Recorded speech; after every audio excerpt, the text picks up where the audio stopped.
5, 4, 3, 2, 1, 0. All engine running. Liftoff. We have a liftoff. This week we're talking about satellite navigation. All of us are using it every day, mostly in its best known form, GPS. Now there's a startup company trying to make satellite navigation much better. What that means, how they're doing it, are among the topics I'm discussing with Brian Manning, who's the CEO and co-founder of Xona. Enjoy. My name is Raphael Rodkin. I'm the founding partner of E2MC, Earth to Mars Capital, a venture capital investor in dozens of space startups worldwide, among other roles I have, such as being a part-time podcast host. Just as a reminder, this podcast is for informational purposes only. It does not reflect any view by E2MC, and nothing should be taken as investment advice. Before we start, a quick favor. If you do enjoy this podcast, please leave us a 5-star review on your favorite podcast app, such as Apple or Spotify. It does help other people find the podcast. Now on to today's episode. Hey space enthusiasts, welcome back to another episode of the Space Business Podcast. My guest today is Brian Manning, and he's the CEO and co-founder at Xona Space Systems. Welcome, Brian. Happy to be here. Brian, tell us about Xona. What's the elevator pitch there? Sure. Yeah. So most people are familiar with GPS today. It's one of the most widely adopted services in all of space. What we are building is kind of a new generation of satellite navigation system. And where the company came from, so I was actually at SpaceX, but our CTO was at Ford in their autonomous vehicle group. And realizing that, the world is evolving, the world is changing quickly. It's going from, hands-on to hands-off, at least in automotive, and we're seeing this all over the place. And all these technologies just need a lot more confidence, more accuracy out of their navigation systems than GPS can provide. Where, GPS can kind of reliably tell you what road you're on. For autonomy, you really need, extremely highly reliable knowledge of if you're actually in the center of your lane or not, which it needs something a lot more accurate, a lot more reliable. And so what we're building at Xona is a network of satellites to provide, centimeter level accuracy through a very high power secure signal that can provide this kind of centimeter level certainty to the billions of GPS devices all around the world to support anything from autonomous vehicles to cell phones to drones and everything in between. Okay, good stuff.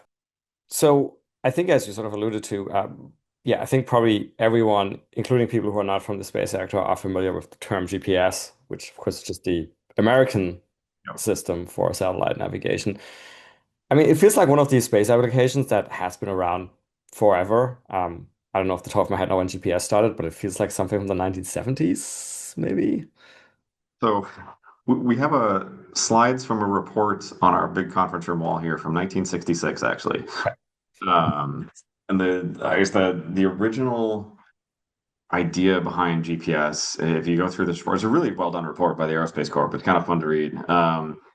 But the premise of it starts off with, we have a need, as Air Force, we have a need for better positioning to be able to basically guide a bomber or a nuclear weapon anywhere on the planet and have it hit a target within 60 to 600 feet, depending on the exact requirements. And so material, okay, here's the need. It has to work anywhere in the world. And then it kind of goes into, okay, what are the technologies we have available to do this? And it's like, well, we have satellite. These things are starting to last, more than days and weeks. It's kind of coming out of Sputnik era. We're starting to see more developments in communication satellites. Like, well, maybe we could use this for navigation. And we also have these cool things called atomic clocks. And, well, maybe we could stick one of these atomic clocks on a satellite and build something that could actually, guide these things. And so if you go through the needs of 1966 and the technologies of 1966 and the space architectures that are practically available with, launching, very limited launch capacity and capabilities, GPS is really the perfect of those needs and system. And it's been really so good that it filled not only that need, but has really been able to fill the needs for many other industries, which is why it has something like 7 billion users on the planet today. Yeah. And the 7 billion, that's just the American GPS? So what we generally see, so GPS, when I say GPS, I usually at this point kind of mean GNSS, which is all Kind put of like together. everyone, yeah, uses GPS as Yeah. the acronym But for. We should actually, we're a non-technical podcast. We should explain the acronyms, I guess. So GPS, Global Positioning System, GNSS, Global navigation Navigation satellite system. Satellite System, Yep. right? And then while we're at, we might as well do all of the acronyms. Sometimes we'll also talk PNT, right? Position, Navigation, Timing. Yep. I think that's enough for the briefing on acronyms. Is there That's any? probably pretty good, yeah. So there's four GPSs Yep. effectively that create GNSS. The everyone refers to it as GPS because the American one GPS was the original and is kind of the granddaddy of them that started it. Not too long after that, GLONASS came out, which is the Russian version of GPS. A little bit more recently, so in the past kind of 20-ish years, both Beidou out of China and Galileo out of Europe are also very similarly architected systems to GPS. So there are kind of four GPSs, but typically when people say GPS today, they're just kind of referring to all four of the systems in aggregate. Okay. And I think that by itself is interesting, right? That these various other countries, like we don't have one big global system, various other countries decided to follow in the footsteps of the US and set up systems like that, which I guess speaks to their strategic importance that you alluded to, why the US decided to set it up. They are, yeah, and that's if you look at what GPS supports. Like everyone's familiar with GPS, and you pull your phone out, there's little blue dots on your phone. It takes you around wherever you need. What most people don't really realize, though, is how much of even just the modern economy is just depends on GPS, and it's just such a foundational thing that in the PNT there's position navigation are have similarities, but then there's also the timing part, which is largely overlooked. And if you look at how all of the banks around the world are time synchronized so that when you do a trade from London to Tokyo, it is time synchronized and nobody can do arbitrages on, okay, the stock price changed here so we can go trade here. And people figured out how to do this at like really accurate timestamps. So you really need like these millisecond, nanosecond level time synchronizations all around the world. GPS is what does all of that. There's also logistics. So when packages get delivered, whether it's coming on a plane or a truck or even trains use GPS. And even agriculture is one of the biggest ones that if you ever go through in the middle of Iowa or Nebraska or anywhere and see all these like really straight crop rows, the reason you can look straight down that crop row and you don't see it wandering back and forth by meters is because those tractors are being guided by precision GPS. If GPS were to, I guess, disappear, be degraded, have other issues with it, I mean, there's multiple reports out here that are estimating anywhere from $1 billion a day plus to just the U.S. economy even. And so that this is largely why a lot of other entities around the world have built their own at this point because the economic dependence, and I didn't even touch on any of the military applications of GPS, is just so immense that they really need to have kind of control over it practically. Yeah, we'll definitely dive into the use cases, both the civilian as well as the defense ones. But just I guess that's sort of like a nice segue into technology, some of the stuff you mentioned there.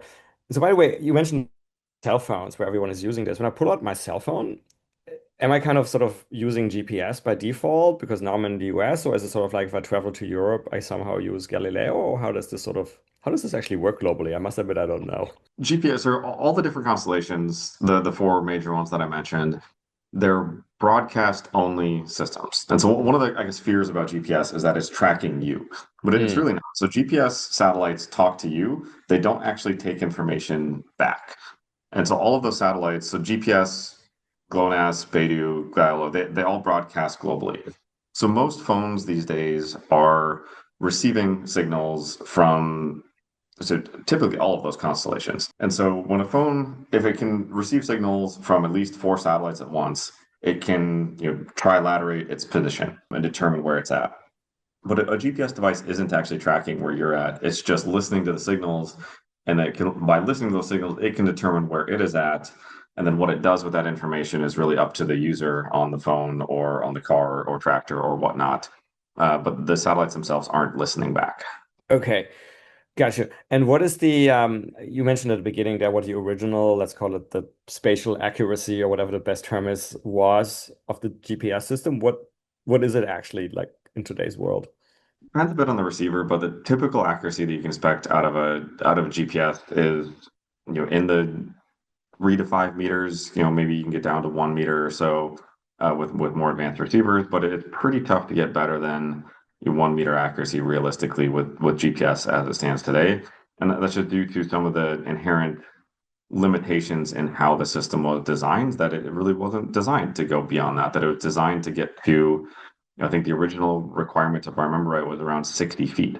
And there was kind of a tagline for GPS once upon a time, which was 5 bombs in the same hole. Still a pretty big hole. Yeah. Is it actually, I sort of dimly remember, wasn't there something that the civilian accuracy was handicapped versus the defense accuracy? Is that still a thing or? Yeah, it was. That's a really good point. So, yeah, back when GPS came out, they had a civilian signal, but the civilian signal had something called selective availability on it, which was they intentionally degraded the signal accuracy. And it was, I think it was during the Gulf War is when they shut it off for a bit, and the entire civilian world all of a sudden saw that this ridiculously accurate signal, like, wow, this is really interesting. And if you look at the plots of GPS adoption, it's right around that time also where things just start to spike. And your GPS goes from this kind of military service that some civilians and folks in agriculture are starting to kind of pick up and use to something that is in every phone and every car. And it was actually so the unfortunate story of why selective availability got turned off permanently is there was a, I believe it was a Korean Air 747 in the late 80s that wandered off Oh, course that got shot and down over it Russia, got shot that one? down. Yeah. Yeah. And it got, I mean, it wandered into Russian airspace, I believe it was, and got shot down. And the Clinton administration put, I think, an executive order out shortly after that and said, okay, we can't degrade accuracy anymore. Like, this is too much of a valuable tool just for the public good, that these things need to happen. And if you fast forward to today, what's actually concerning is that I think it was Christmas of 2024, another plane got shot down because of GPS jamming this time. And so the threats in the world of GPS has really changed these days. And GPS has become such just an immensely valuable utility around the world that everything depends on it, from telecoms, banking grids, but also planes. And so in Christmas, it was around Christmas time, I think it was 2024, it was an Azerbaijan flight in Ukraine and around Ukraine. One of the first things that happens in any conflict zone now is that, adversaries will just jam GPS Mm. because even so much the military depends on it. Yeah. And so there's GPS jamming going on. The plane lost its GPS, so didn't know where the runway was. And when the plane loses GPS, it also can't broadcast where it's at. And so it wandered into airspace and was basically taking laps trying to find the runway.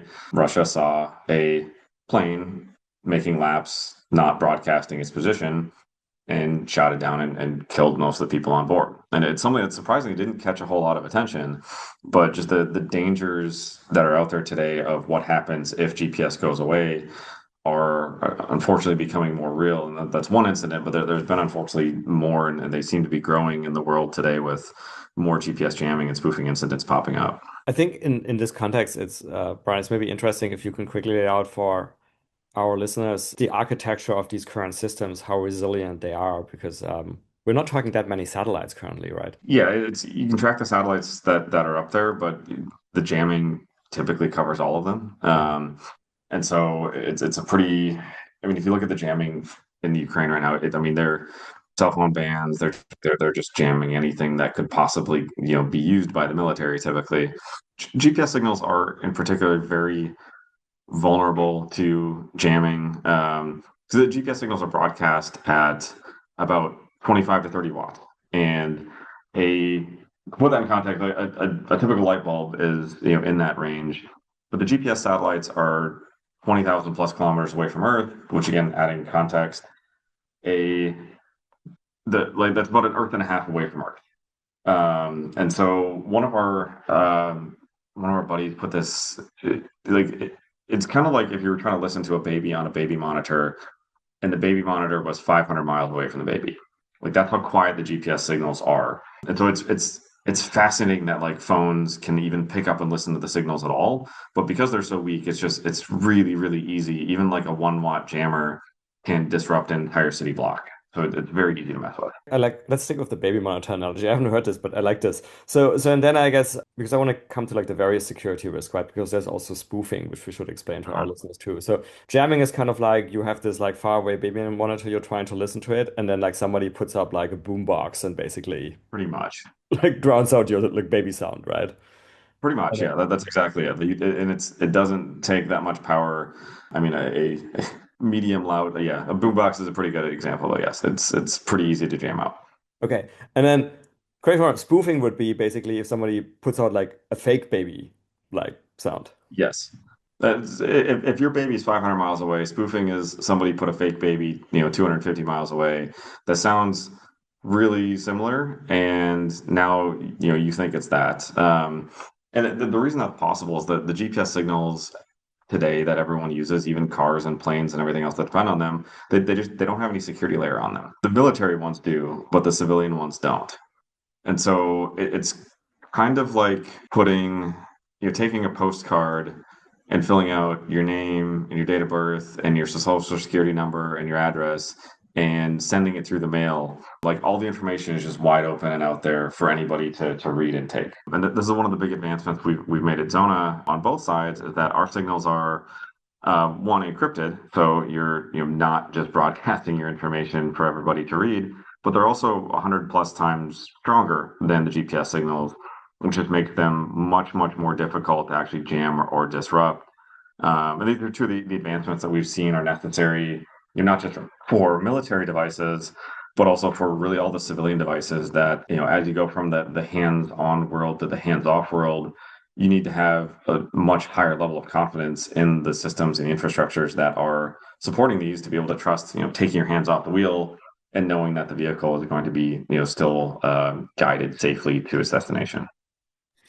Okay, let's spend a couple more minutes on the security aspect because I think that's important in general and it's important obviously to Zona's differentiation, as far as I know. So yeah, jamming, spoofing, encryption, and you mentioned, if I heard you correctly, that the military signals are encrypted, the civilians aren't. But so can't we just retroactively kind of overlay an encryption on a civilian, or is that's I'm probably like kind of too dumb engineering wise to understand the complexity here. So no, you bring up a really good point, and the challenge that most people really overlook, I think, with GPS and satellite navigation in general, and even when it comes to building a new system, is that the satellites get all the attention. And satellites are cool, space is cool.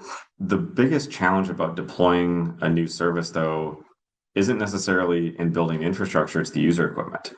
And that challenge is exacerbated, a million times over in GPS that there's, on the order of 2 billion new GPS devices being sold every single year. There's 7 billion of them out in the field and supporting everything under the sun.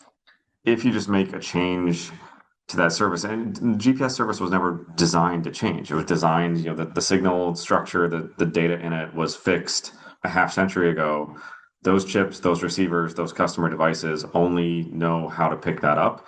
And if you sent them something different, they just really wouldn't know what to do with it.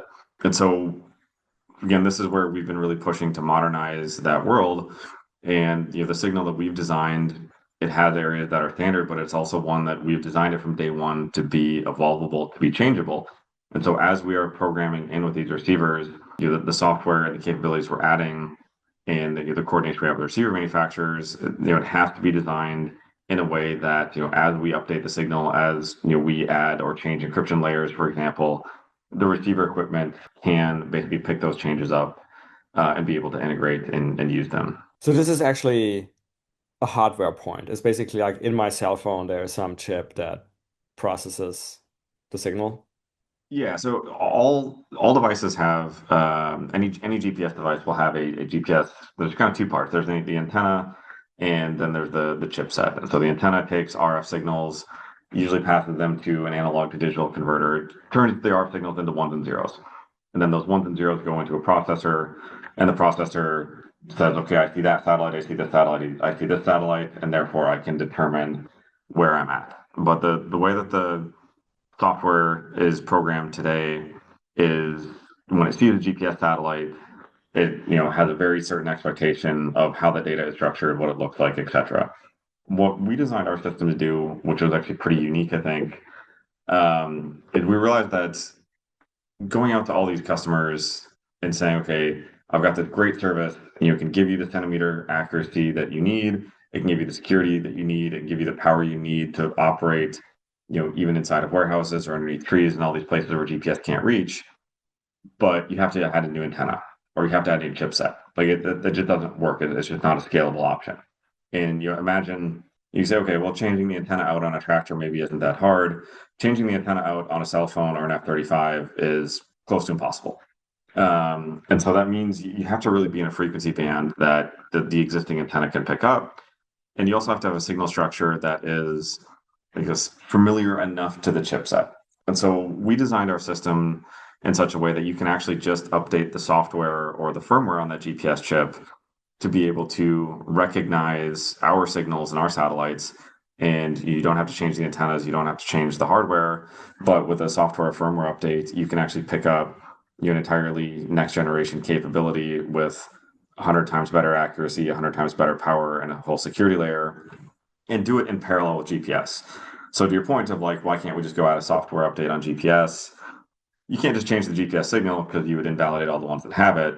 What you can do is now add the commercial capability from ours so that all these chips, when we're reprogramming them, we're not turning GPS off. All we're doing is adding, our Xona capability in parallel to the GPS chips. So now it has both. Gotcha. Okay. And then related to that, I wanted to ask you, I didn't really remember once upon a time in some satellite communications class I took, they were talking about the so-called GPS augmentation Yeah. services. Can you Yep. briefly explain to us what are those and why do they exist and what do they do? For sure. Yeah. So augmentation services is kind of I guess a way to kind of a bit of a hack, I would call it almost, to get higher accuracy. And so there's been a clear need and demand for higher than this meter level accuracy across many industries for decades. And agriculture was really one of the first ones that had the big demand because the fertilizer savings, land savings, water savings, etc., that you can get if you can actually maintain centimeter level accuracy on a farm is just immense. That, imagine for fertilizer, if instead of putting fertilizer, just running it down the entire row, if you only put it on every plant, you save 50% of the fertilizer. If you do the same thing with water, you save 50+% of the water. And so there was a spec that like the amount of water that has been saved by precision agriculture is like more than all the humans on the planet drank last year. It's insane savings on what you can actually do because farming takes so much water and fertilizer and these other things. But to do that, you need to know exactly where your plants are to within centimeters, because if you just go water the dirt, you just killed the entire farm. So back in, like, I think this was the late 90s or so, John Deere was actually one of the earliest innovators on this. And what they found out is that if you put a tripod with a GPS monitoring station in the middle of the field and survey it into really millimeter accuracy, that surveying station can listen to GPS and it can say, okay, well, I know I'm here and GPS is telling me I'm over here. So if I take that information and I broadcast it out to everyone around and say, hey, shift yourself over by 2.3 meters this direction, everything can tighten down to really high accuracy. That was kind of the original implementation. Those have since been advanced to where now companies have entire networks of these monitoring stations laid out around the globe or around a country. And instead of just saying, hey, offset yourself by this much, it actually takes the data from all the stations and sends it back home to a main processing, I guess, center and sends it out over like a cell phone area to all users. And it says, okay, the reason you're off by this much is because it was, the satellite clock was this much of it, the satellite orbit was this much of it, the atmosphere is this much. So it kind of makes this big parametric model that you can interpolate between stations and send high accuracy out anywhere. And that has been the dominant technology to get higher accuracy for the last 20 years. The challenges with that, though, is that one, you need to either have a local station on your farm, which typically is only really compatible with the receivers on your farm, or you have to have cell phone service coming into you. And even when you do, the way these corrections work is I think of it kind of like a magnifying glass for the signal. And so if you think of the signal as a picture, if you have a really, really, really clear picture, you can take a magnifying glass and zoom in on it and get better resolution. If you put that in GPS terms, what that means is if you have a really high performance receiver and a really high performance antenna, you get a really clear picture. So when you put this augmentation magnifying glass on it, you get a clearer picture. The challenge, though, is what's happening is when you're moving into, now automotive, for example, which is where the company started, has a really huge need for higher accuracy also. But a car doesn't have, these multi-$1,000 receivers and antennas. The car has a little patch antenna stuck under the back window. So instead of having a really clear picture, what you're really getting is a pretty fuzzy picture. And when you put a magnifying glass on a fuzzy picture, you just get a fuzzier picture. And so Sure. it's a big challenge on actually applying some of these correction services into these modern applications, which is what we're kind of built to do by integrating all these correction services in directly with our satellites, and broadcasting them down through a much more powerful signal. We can start to overcome a lot of the inefficiencies of these antennas and just kind of blast down a clear picture from the satellites. Okay, gotcha. And I mean, so it sounds like something that's sort of legit and proven for certain use cases like the farming, but then if you kind of need these extra stations, that also seems to tell me that, like, for example, for defense, that's probably totally useless.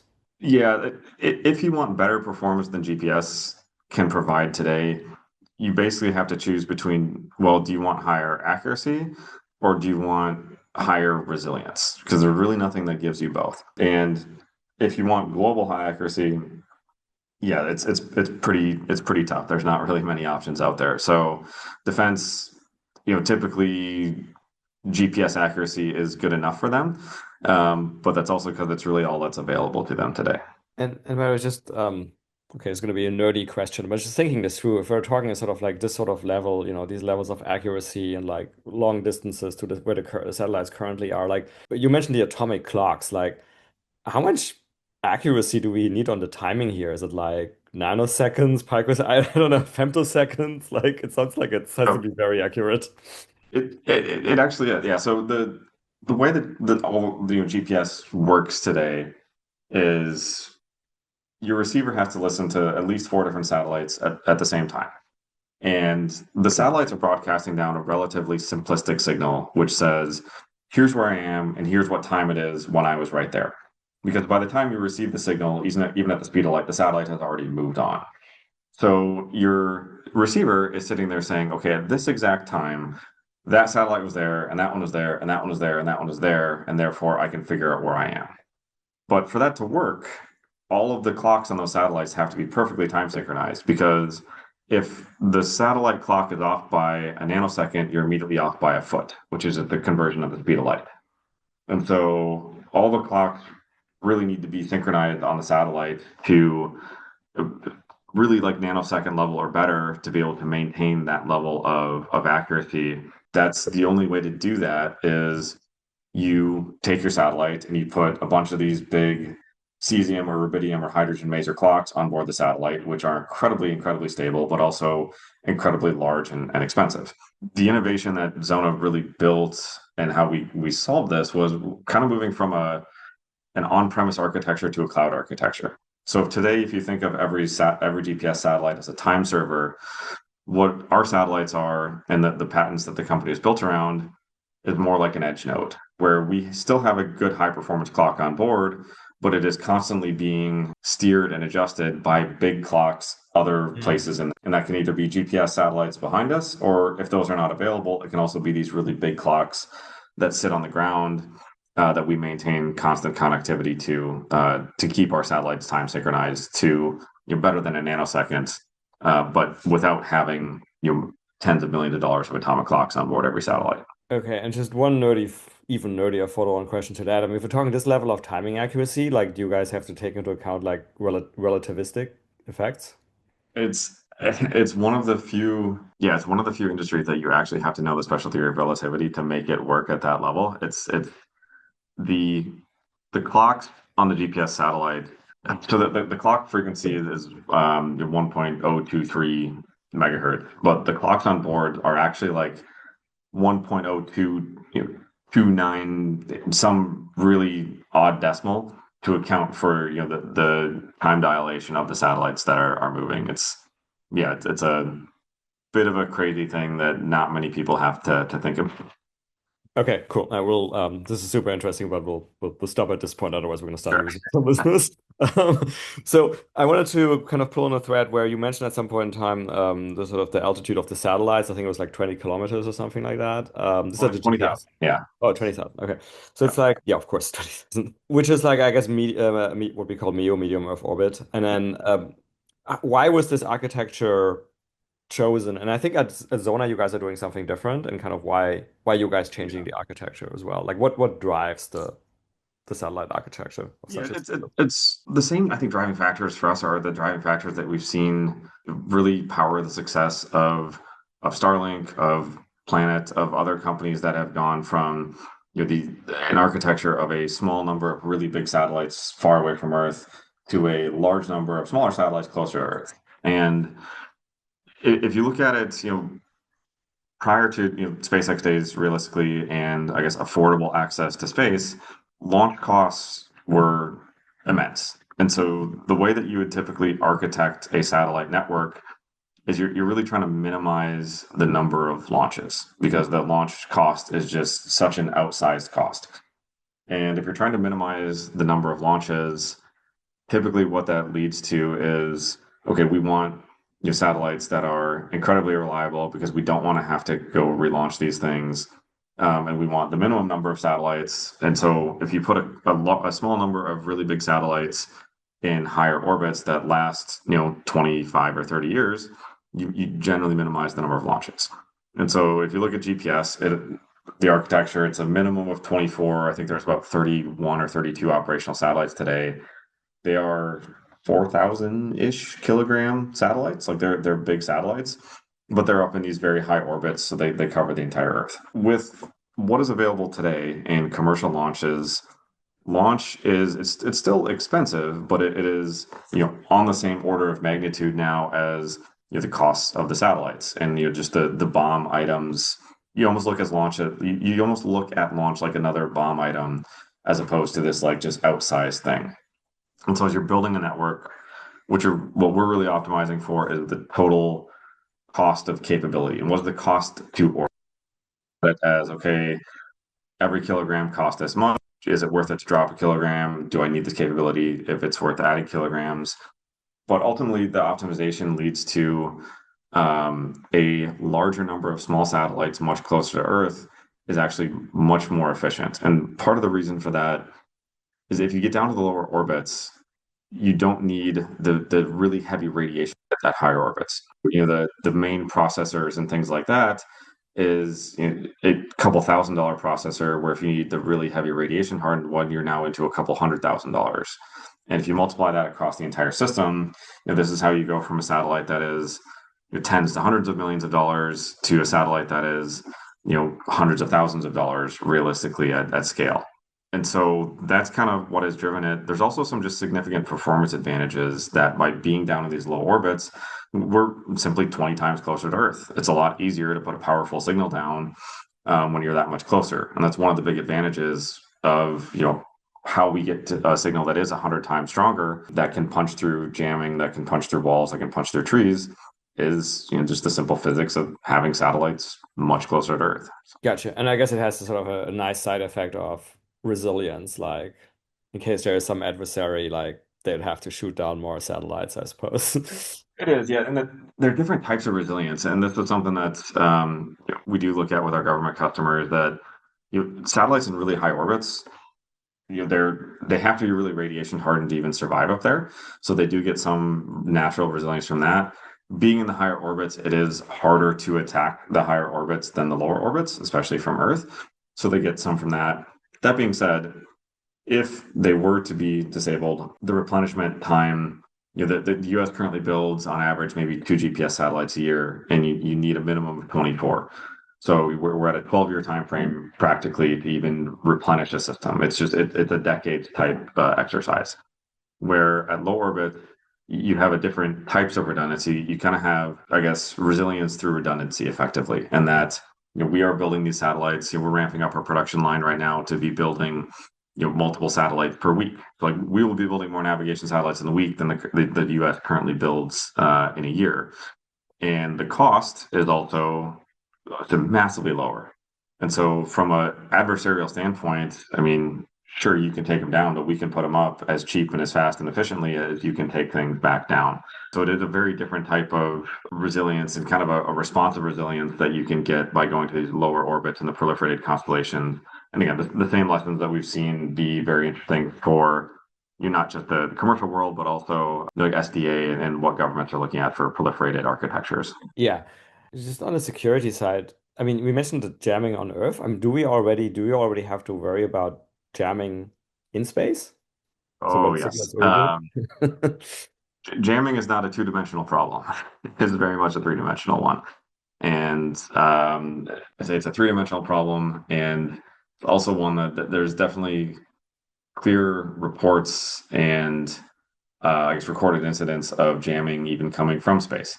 And so, as much as it is, jamming is a very not legal thing to do because GPS is just such an incredibly, I guess, powerful and valuable service that so much of military, of national security, of economies depend on.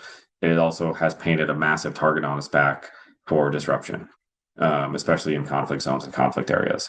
So yeah, there's a lot of different jamming things happening, both on the ground as well as in space and even from space, which is getting more concerning. So on the ground, if I understood correctly, your protection is you have a very strong encrypted signal. How do you protect from the jamming in space? I mean, protecting from the jamming in space is similar. That what we saw with jamming is that there's multiple different, I guess, kind of defenses against jamming.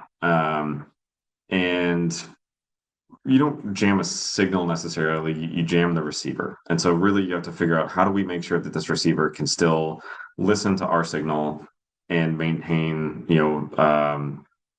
by listening to it, maintain its knowledge of its position. And so one of them is different signal structures, and you can do some things with signal structures and whatnot, but you do run out of, I guess you run out of capability at some point. Frequency diversity is one that we've seen. If you can move yourself into a different frequency band, one of the lessons that we learned in watching what was happening in Ukraine and now in Iran and other places is that frequency diversity seems like it lasts maybe a week. And so if you move yourself to another band, we had a general explain this to us really well. He's like, when we come to the field with a new capability, the first time we use it, it works great, and everyone's high-fiving and excited about it. The second time we use it, they're listening for it, and they're trying to figure out what we did. And the third time we use it, it doesn't work anymore. And when you move into like frequency diversity, if you move into a different frequency band, the jammers are just going to move over. And even in Ukraine right now, the jamming is such a wide band. It's well up into the 6 gigahertz plus range. And so the third kind of, I guess, defense is just the signal power and making it so hard to jam you that if you are going to jam us, we know exactly how you're doing it. We know where you're coming from. We know, like, you have to paint such a big target on yourself to jam us that it becomes either impractical, impossible, or you're such a big target that you kind of don't want to do it. So there are, I mean, I'm skipping over things like the, advanced antennas Yeah. really help. And so having multi-element antennas make a big difference also. But typically, as you get to higher frequencies, you can build smaller advanced antennas. Most things that actually can practically carry an advanced antenna, the size of the antenna is not that big of a constraint. So what we really found is from our side, the signal power was the biggest and most practical and useful defense, which is why that was the one that we really focused in on. And that's why our satellites are relatively large satellites to be able to put down these powerful signals that can actually drive through a lot of the jamming that we see out there. Okay. This is actually on that, on a really powerful signal. I think maybe 10, 15 minutes ago, you phrased it in a way like it punches through walls. Is that like actually literal? Can you kind of have indoor functionality? Oh yeah, we've shown better than GPS positioning even with the one satellite that we launched last year inside of a concrete bunker. And so it is. We will punch through 1 to 2 walls. We've been cautious about overclaiming that it's not going to work in the basement of a parking garage. That there is only so many things you can go through from space. That being said, do start to open up a lot better capabilities of tracking an asset inside of a warehouse or inside of a box store or inside of a low-rise building, or most suburban homes, and even you getting through 1 to 2 walls. If you are near a window, you can start to get location. And so one of the big challenges we see is like even E911 calls. GPS isn't accurate enough to tell somebody what floor you're on, where we can start to get a lot better capability than what's out there to solve some of these big challenges, especially in the asset tracking and IoT, but also even in cell phones and emergency responses and things like that. Okay, cool. So let me try to summarize and please tell me if I'm forgetting something. So the Xona solution compared to like the current GPS and other solutions, you basically well, your architecture is lower cost. Well, this is all in no particular order. You're more resilient, higher spatial accuracy, encrypted, no jamming, no spoofing, um, works indoors. Am I forgetting anything? So we always try and simplify down to precision, power, and protection, and like those are the three big gaps that we really see Yeah. in the world of GPS. And depending on which application, some of them put higher weight on the precision, some of them put higher weight on the protection. But ultimately, what we are building a solution for is so that customers don't have to choose between better precision or better protection.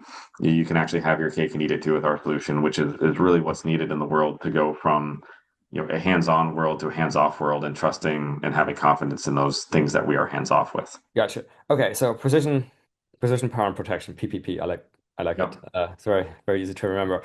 So these are all very tangible advantages. On the other side, of course, you compete with an existing product that's basically free. So I guess you have to sort of think about your use cases where you can add very tangible value, where you go to customers like, yeah, I'm not free, but economically it's still beneficial to you because of these reasons. So as you guys started thinking about doing this and sort of started thinking about the potential use cases and segmenting them, how do you guys do that? And like, how did you come up with a Yeah. go-to-market prioritization? Yeah, it's I think part of the reason like nobody's done this yet is that there is just such a kind of a gross misunderstanding of the GPS market, because everyone thinks it's free. And because you don't like you have a phone and you didn't pay for GPS, like you don't sign up and pay for the GPS service every month, it must be free. But our customers aren't necessarily the end users. Our customers are the OEMs. And because to the OEMs, GPS is not free. The service, they didn't have to pay the US government for the service. I mean, yeah, we paid our taxes and so that covered it, but you had to buy a chipset or a receiver. And there's 2 billion of these things being sold every year. And so if you abstract away what we're doing with satellites, in many ways, since we are a software update or up only to these chipsets, our sales pitch to a customer is effectively, okay, I can give you the accuracy you need to stay centered in your lane, the power you need to fend off the jamming you're seeing, the protection you need to, make sure that you're not being spoofed or faked and have confidence. And the way that we're going to do that is it is effectively a magical piece of software. And that magical piece of software, we can provide to you as, basically an upcharge on the chipset that you are already buying. And so would you be willing to pay an upcharge on the receiver that you're already buying, the chipset that you're already buying, if you got 100x better performance out of it? And it's a pretty resounding yes that we've seen. And what we've generally found is that there are, like I said, some 7 billion GPS devices on the planet. Every single one of them would like to have better performance. In many industries, like in the agriculture world and the defense world, becoming critical in the automotive world, there is a critical need for better performance. But even in all the other ones, they would like to have it. And so if you can make better performance genuinely easily accessible, make it down to the point where it's a software update, the demand is virtually unlimited. It's really just a pricing conversation at that point and finding the right price point in which they would like it enough to be willing to pay to put it in and move it. So long way of saying, with this many different markets are able to go into, there is an adoption curve typically that most similar to the way that like GPS, the augmentation services started in the agriculture and kind of construction heavy duty worlds. We've seen a similar uptake where most of our early customers are in the higher performance markets, but we're already starting to see things move with automotive customers, with mobile phone customers. and growing into some of the bigger kind of up the S curve from the high performance users into the the mass I guess mass customer market. And so let me make sure I understand this. So who are you marketing to? Are you marketing to the device manufacturers, or are you also marketing to the end customer saying like, hey, by the way, you guys should push on your device manufacturers that you want better capabilities? Right. So our customer is typically whoever is already paying for GPS today. And so it's whoever is building a device that is GPS enabled and is therefore buying a GPS chip. And so that could be a drone manufacturer, it could be a phone manufacturer, it could be, a tractor manufacturer. Because these are all the people that, are already, again, that they are the ones that pay for GPS and are the ones that have really established the massive multi-billion dollar market of all these GPS chips and augmentation services I would include in that market at this point also. Okay. And is there, I mean, you mentioned agriculture, automotive, of course, defense. Is there, you mentioned drones, which I guess is defense mostly. Is there, with your capabilities, is there any sort of like exciting use cases that will get unlocked that maybe people are not intuitively thinking about immediately? Well, there's all sorts of fun ones that we've seen. I think some of the more just kind of anecdotal ones that are fun is in the IoT space. And if you look at where the world is going, I mean, everything's becoming more connected and everything wants to know where it's at. We had even a vending machine company come to us and it said, we have all these vending machines around the world and they're inside of Walmarts and they're inside of stores, but we don't really know exactly where. But all we know is that vending machine 6 made, 112 times more money last month than vending machine 3. And so we would like to know why. And we would like to know, is vending machine 6 at the end of the aisle and vending machine 3's and back in the corner by the ice cream or wherever it is, but we can't get to it. I was like, okay, well, I think we can help solve that. Like, how many do you have? It's like, well, 1 to 2 million. Like, wow, okay. And there's so many of these things that are, if you think of just asset tracking, today the expectation with GPS is that, you kind of know what road you're on. You might have to chase the Uber down the street a little ways. If you're going out with a Fitbit or running, when you run under the trees, you look at your Strava account, that's going to be a little bit all over the place and you just kind of deal with it. Where we see the world going and what we're really trying to enable with the satellites that we're launching is we're like, you should be really, really annoyed if that, Fitbit track is off by 10 centimeters. Like this should have showed you exactly where you're going. And when you walk into a Walmart or if you have, logistics packages inside a warehouse, you should never not know where your things are at anymore. And I think that's exactly what we are, what we've demonstrated with the satellite that is launched is we have the capability to do a lot of these things already, and also delivering that capability to, warfighters and folks that, I don't think many people really understand the discomfort of what it's like to be in, an adversarial territory and not knowing where you are. And not being able to tell help where you are or having those capabilities, like those are things that are really needed there also to make sure that people on the ground and drones even on the ground know exactly where they are. Knowledge of location really translates directly into confidence, and confidence is the ability to move and operate and execute efficiently. And that's something that we can deliver that adversaries know that they can easily deny today with GPS jamming techniques. That brings up an interesting point, though, because so there's the PNT, the localization via GNSS, right? But there's obviously also other technologies, right? And so, of course, in defense, we're thinking a lot about these what we call GPS denied situations, right? Where there may just not be a signal or there's a jam signal or something. What do you do with that? But even in a non-defense scenario, right? Like, I mean, so yes, a car can use a GNSS signal, but like a Tesla or many cars that like jam full of sensors anyway, I can probably Yep. also use those to kind of just, I guess, locally, localize them. How do these things work hand in hand? I assume they do Yeah, so somehow work hand in hand. they do, like at a very basic layer, just about everything in the world that knows where it's at has GPS and it has an inertial sensor. And those two are kind of the base layer that your GPS is absolute location, so it's lat longitude, and inertial is relative location. And so inertial can tell you how far you are from where you were, but Yeah. it can't really tell you where you are. And so having an absolute location system and a relative location system married together make a really good complement. Okay. As you get even down to like a dog collar or like a little tracker, they're going to typically have those too. As you get up into bigger and bigger and bigger platforms, you can start to add on more sensors. And so you're adding on, vision sensors and cameras or lidars and radars or all sorts of other things that are out there, more IMUs, wheel speed sensors. You can start to integrate these into a bigger and bigger thing. And the reliant, so what we see a typical automotive platform today, often it will use GPS to determine what road it's on, but it's really using the other sensors on board to keep it centered in the lane. And the GPS feed can be where the GPS feed becomes critical is when those other sensors start to get covered in snow or rain or dirt or fog or other things. You really need some alternative to make sure that even in the corner cases, you still have reliable positioning. You can still, kind of get yourself back home.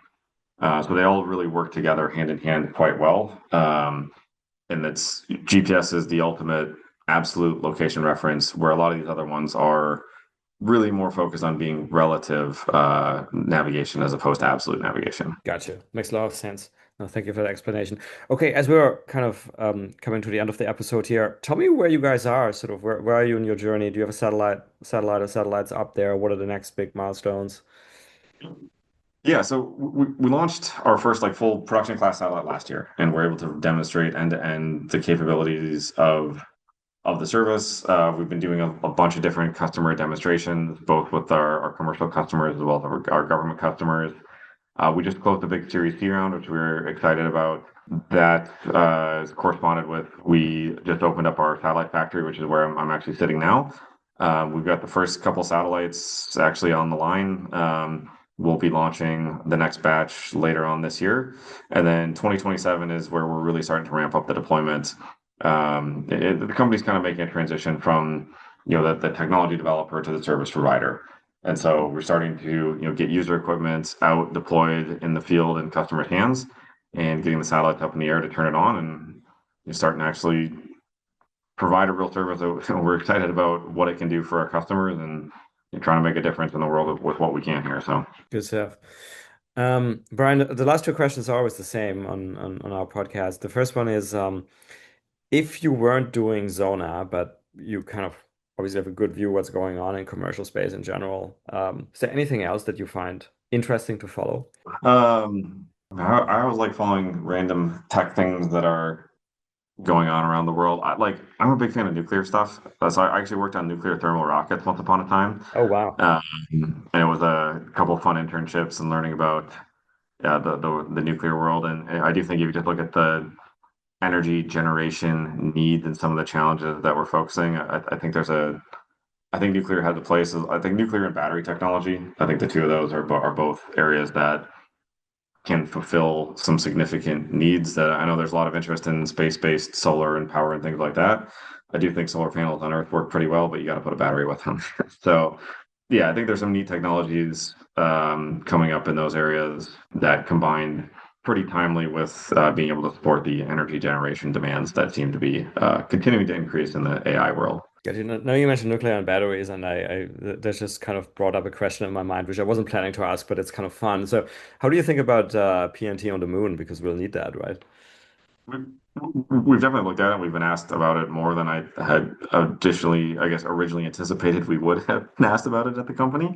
I think our architecture could fit a really good need there. That since we are based on small, low-cost satellites that can be easily deployed, launch mass to the moon is still very much a premium to get things out there. That being said, the challenges on how to determine where the satellites are around the moon is a bit different than trying to figure out where they are on Earth. So Yeah, I understand, and you would need the radiation hardening that you didn't need, a Leo, I bit guess. different. I think that a lot of the core architecture is very complementary. And so it's something, I guess my argument so far has been, yes, I think there's a need. Yes, it is something we could fulfill, but there's a lot more people on Earth right now that need it than there are on the moon. And so our focus has mostly been on Earth.